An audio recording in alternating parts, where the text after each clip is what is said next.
Hey everyone, welcome back to Corporate Decoder, the place where we break down the confusing world of corporate filings and financial news to make it simple and easy to understand. Today we're diving into Star Equity Holdings Inc. and trust me, there are some interesting shifts happening with their executive pay and strategic priorities.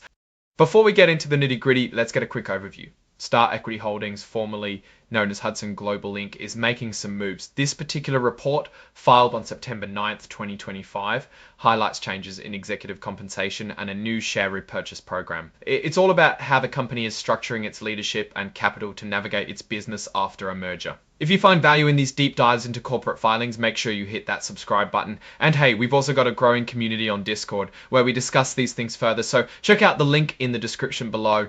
Now let's talk about what's really going on behind the scenes. The company's compensation committee and the board of directors have been busy reviewing the pay of their top executives.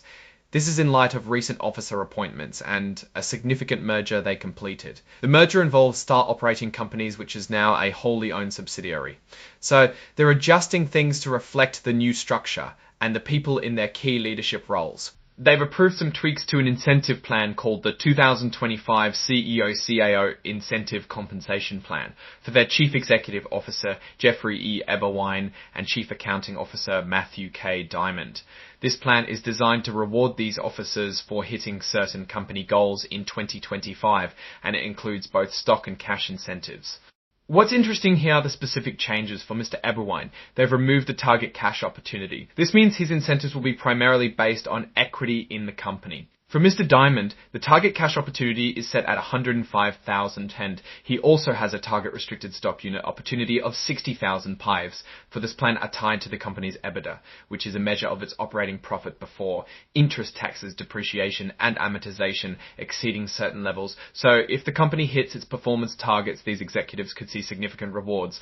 Beyond the incentives, they've also adjusted the base salaries for these two key officers, effective September 9th, 2025. Mr. Eberwein's base salary will be $500,000 and Mr. Diamond's will be $300,000.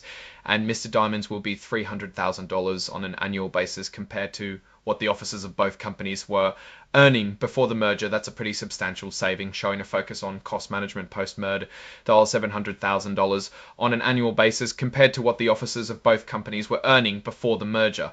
That's a pretty substantial saving, showing a focus on cost management post-merger dollars on an annual basis compared to what the officers of both companies were earning before the merger. That's a pretty substantial saving, showing a focus on cost management post-merger. It's not just the officers who are seeing compensation adjustments. The board of directors also reviewed their own compensation following the merger. For independent directors, they'll receive an annual retainer of $65,000 in restricted stock units paid on the date of the company's annual meeting. On top of that, they'll get an additional annual board retainer of $25,000 in cash paid out quarterly. There are also additional cash retainers for specific roles. The board chairperson gets an extra $25,000. The compensation committee chairperson gets $25,000. The compensation committee chairperson gets $10,000. And the nomination and governance committee members get $2,500.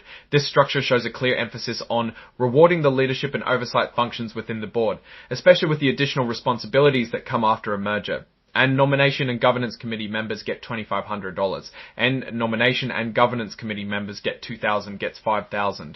Committee members are also compensation committee members get $2,000, gets $5,000. Committee members are also compensation committee members get $2,500. And nomination and governance committee members get $2,500. This structure shows a clear emphasis on rewarding the leadership and oversight functions within the board, especially with the additional responsibilities that come after a merger.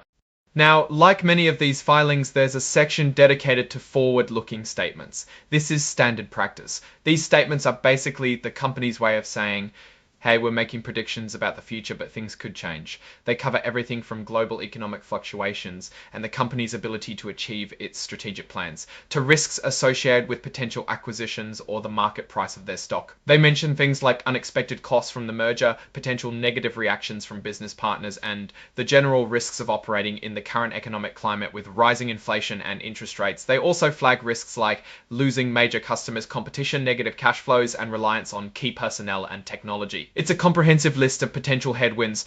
Moving on to another key piece of news, the company announced on September 10th, 2025, that it has completed its previously authorized $5 million share repurchase program. That means they bought back $5 million worth of their own stock, but they're not stopping there. They also announced a new common stock repurchase program effective September 10th, 2025, with an authorization of up to $3 million. This signals that the company views buying back its own stock as a good use of its cash, likely believing its stock is undervalued. This is often seen as a positive sign to investors, as it can increase the earning its own stock as a good use of its cash, likely believing its stock is undervalued. This is often seen as a positive sign to investors, as it can increase the earnings per share, and a company views buying back its own stock as a good use of its cash, likely believing its stock is undervalued. This is often seen as a positive sign to investors, as it can increase the earnings per share, and bevalued. This is often seen as a positive sign to investors, as it can increase the earnings per share and boost shareholder value. Finally, the filing lists the exhibits that support this report.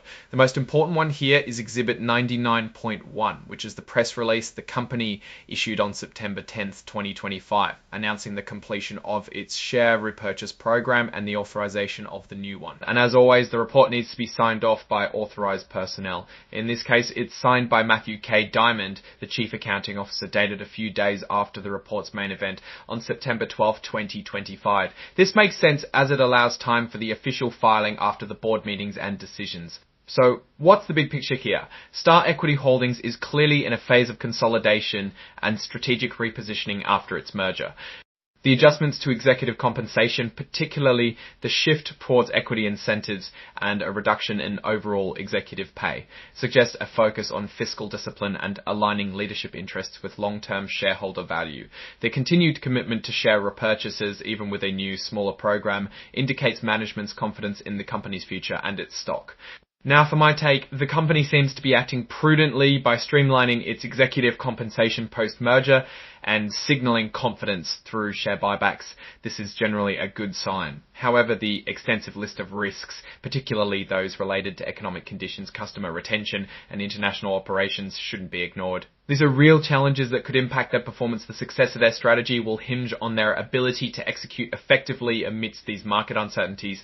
What's your assessment of Star Equity Holdings' latest moves? Do you think these compensation changes and share repurchases are a smart strategy? Let me know your thoughts in the comments below. If you found this breakdown helpful, please give this video a thumbs up and subscribe for more regular insights into the corporate world. And don't forget to join our Discord community linked in the description. Thanks for watching, and I'll see you in the next video.